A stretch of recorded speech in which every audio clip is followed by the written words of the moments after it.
دجال کے ساتھ کون سے لوگ ہوں گے؟ بسم اللہ الرحمن الرحیم۔ السلام علیکم معزز دوستو، عہد رسالت سے بھی صدیوں پہلے تاریخ کے اوراق میں ایک ایسے جوڑے کا تذکرہ ملتا ہے جس کی شادی کو 31 سال گزر چکے تھے، لیکن ان کے ہاں کوئی اولاد نہیں تھی۔ یہ کوئی عام میاں بیوی نہیں تھے، بلکہ ان کے ہاں پیدا ہونے والے بچے نے آگے چل کر کائنات کا سب سے بڑا فتنہ یعنی دجال بننا تھا۔ لیکن یہاں تاریخ دانوں اور محققین کے درمیان ایک ایسی بحث چھڑ جاتی ہے جو اجداد سے چلی آ رہی ہے کہ آخر اس پراسرار بچے کے والدین کون تھے، ان کا تعلق کس قبیلے سے تھا، اور کیا واقعی دجال کی پیدائش کا یہ واقعہ اتنا ہی ہولناک تھا جتنا کہ روایات میں بیان کیا جاتا ہے۔ جب ہم اسلامی تاریخ اور احادیث مبارکہ کا مطالعہ کرتے ہیں تو دجال کی نشانیاں، اس کا فتنہ اور اس کے انجام کی تفصیلات تو واضح ملتی ہیں، لیکن اس کی پیدائش اور اس کے ماں باپ کا تذکرہ ایک ایسا راز ہے جس کی کڑیاں بکھری ہوئی ہیں۔ مسلم شریف کی احادیث میں ہمیں ایک ایسے بچے کا سراغ ملتا ہے جس کی پیدائش نے خود رسول اللہ صلی اللہ علیہ وآلہ وسلم اور صحابہ اکرام کو تشویش میں مبتلا کر دیا تھا۔ ایک ایسا بچہ جس کے بارے میں صحابہ اکرام قسم کھا کر کہتے تھے کہ یہی دجال ہے، اور اس کے والدین کے جو اوصاف بتائے گئے وہ رونگٹے کھڑے کر دینے والے ہیں۔ لیکن اصل حقیقت یہی ختم نہیں ہوتی۔ دجال کے اصل والدین کی یہ کڑی ہمیں احادیث سے آگے بڑھ کر بنی اسرائیل کے ان قدیم ترین روایات کی طرف لے جاتی ہے جہاں اس کے پورے خاندان کا کچا چٹھا موجود ہے۔ اب سوال یہ پیدا ہوتا ہے، اگر دجال کے والدین کا یہ پورا واقعہ اتنا اہم ہے تو مستند اسلامی احادیث اس معاملے پر کیا کہتی ہیں؟ وہ کون سی روایات ہیں جنہیں ہم سچ مان کر بیٹھ گئے ہیں، جبکہ ان کا تعلق بنی اسرائیل کے قصوں سے ہے؟ اور سب سے بڑھ کر یہ دجال کی ماں اور اس کے باپ کی وہ کون سی خوفناک نشانیاں تھیں جو صدیوں پہلے لکھ دی گئی تھیں؟ اجنبی جزیرے پر قید دجال اور مدینہ کی گلیوں میں پیدا ہونے والے اس پراسرار بچے کے والدین میں کیا تعلق تھا؟ آج کی اس ویڈیو میں ہماری ریسرچ ٹیم ان تمام ادھوری سچائیوں سے پردہ اٹھانے جا رہی ہے تاکہ آپ کے سامنے حقائق کا وہ رخ آئے جو اب تک آپ سے چھپایا گیا۔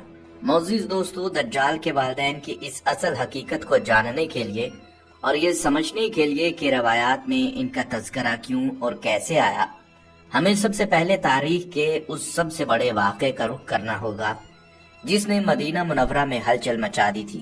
ایک ایسا بچہ جو دجال کے ماں باپ کی نشانیوں کے عین مطابق پیدا ہوا تھا اور جسے دیکھ کر حضرت عمر فاروق رضی اللہ تعالیٰ عنہ نے اپنی تلوار میان سے نکال لی تھی۔ آئیے اس سنسنی خیز سفر کا آغاز اسی پہلے باب سے کرتے ہیں اور جانتے ہیں ابن سیاد کا وہ مکمل اور پراسرار واقعہ جو دجال کی پیدائش کے رازوں کی پہلی کڑی ہے۔ معزز دوستو، یہ ہجرت کے بعد کا دور تھا جب مدینہ منورہ اور اس کے مضافات میں رہنے والے یہودیوں کے ایک قبیلے میں ایک بچہ پیدا ہوا۔ بظاہر یہ ایک عام سی ولادت تھی، لیکن اس بچے کی پیدائش کے ساتھ ہی کچھ عجیب و غریب چیزیں سامنے آنے لگیں جس نے آس پاس کے لوگوں کو خوف زدہ کر دیا۔ اس بچے کا نام رکھا گیا صاف، جسے تاریخ ابن سیاد کے نام سے جانتی ہے۔ اس کی سب سے عجیب بات یہ تھی کہ یہ بچہ پیدا ہوتے ہی عام بچوں کی طرح رویا نہیں، بلکہ اس کے منہ سے بڑی عجیب سی بڑبڑاہٹ نکل رہی تھی۔ جیسے جیسے وہ بڑا ہوا، لوگوں نے دیکھا کہ وہ پیٹھ کے بل لیٹ کر گھنٹوں اکیلا ہنستا یا روتا رہتا تھا، اور جب وہ سوتا تو اس کی آنکھیں تو بند ہوتی لیکن اس کا دل جاگ رہا ہوتا تھا، اور اس کے سینے سے ایک پگھلتی ہوئی دیگ جیسی آواز آتی تھی۔ یہ وہ وقت تھا جب مدینہ کی گلیوں میں یہ افواہ جنگل کی آگ کی طرح پھیل گئی کہ اس بچے کے اندر غیب کی باتیں جاننے کی صلاحیت ہے اور یہ کوئی عام انسان نہیں ہے۔ جب یہ خبریں آپ صلی اللہ علیہ وآلہ وسلم تک پہنچی تو آپ صلی اللہ علیہ وآلہ وسلم کے چہرے پر تشویش کے آثار نمودار ہوئے۔ کیوں؟ کیونکہ دجال کی جو نشانیاں اور اس کے والدین کے جو اوصاف پہلے کی کتابوں اور وحی کے ذریعے معلوم ہو رہے تھے، وہ اس بچے اور اس کے والدین پر حیرت انگیز طور پر فٹ بیٹھ رہے تھے۔ روایات کے مطابق دجال کا باپ لمبا دبلے پتلے جسم والا اور لمبی ناک والا ہونا تھا اور اس کی ماں بھاری جسم اور لمبی چھاتیوں والی ہونی تھی۔ ابن سیاد کے والدین میں بھی لوگوں کو ایسی ہی جھلک نظر آ رہی تھی۔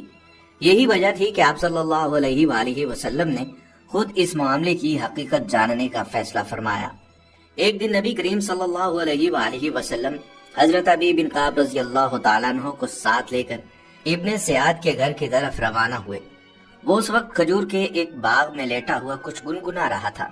آپ صلی اللہ علیہ وآلہ وسلم درختوں کے تنے کے پیچھے چھپ چھپ کر آگے بڑھ رہے تھے تاکہ ابن سیاد آپ صلی اللہ علیہ وآلہ وسلم کو دیکھ نہ سکے اور آپ صلی اللہ علیہ وآلہ وسلم اس کی حقیقت جان سکیں۔ لیکن اسی دوران ابن سیاد کی ماں نے وہاں موجود آپ صلی اللہ علیہ وآلہ وسلم کو دیکھ لیا۔ وہ تڑپ کر چلائی، اے صاف، محمد آ گئے۔ آپ صلی اللہ علیہ وآلہ وسلم نے اس وقت فرمایا، اگر اس کی ماں خاموش رہتی تو آج اس بچے کا پورا سچ سامنے آ جاتا۔ اس کے بعد آپ صلی اللہ علیہ وآلہ وسلم اس کے قریب گئے اور اس کا امتحان لینے کے لیے پوچھا، کیا تو گواہی دیتا ہے کہ میں اللہ کا رسول ہوں؟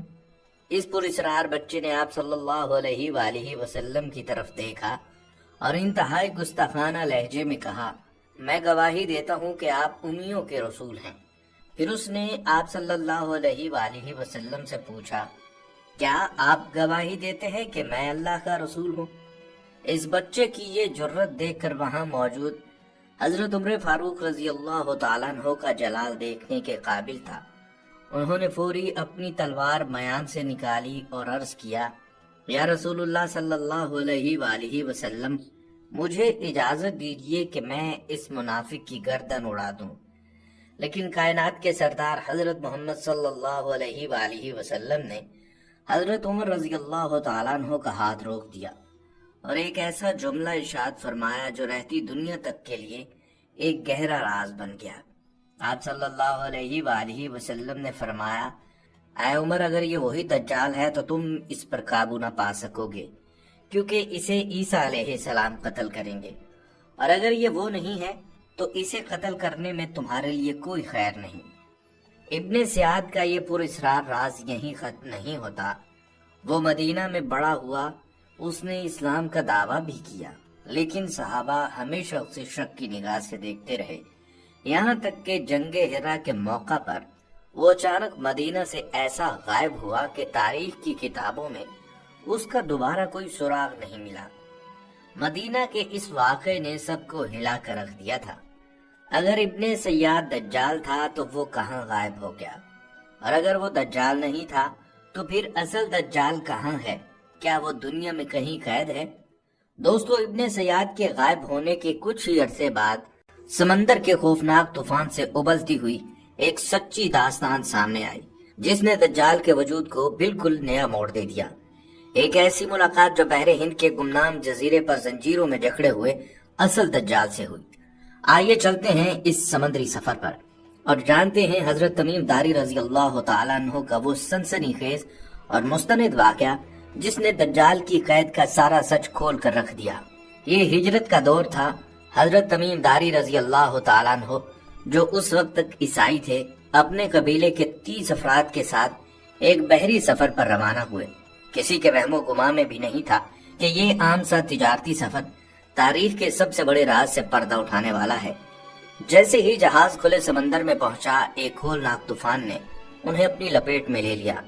سمندر کی بکھری ہوئی لہریں ایک پورے مہینے تک ان کے جہاز کو فٹ بال کی طرح اچھالتی رہیں۔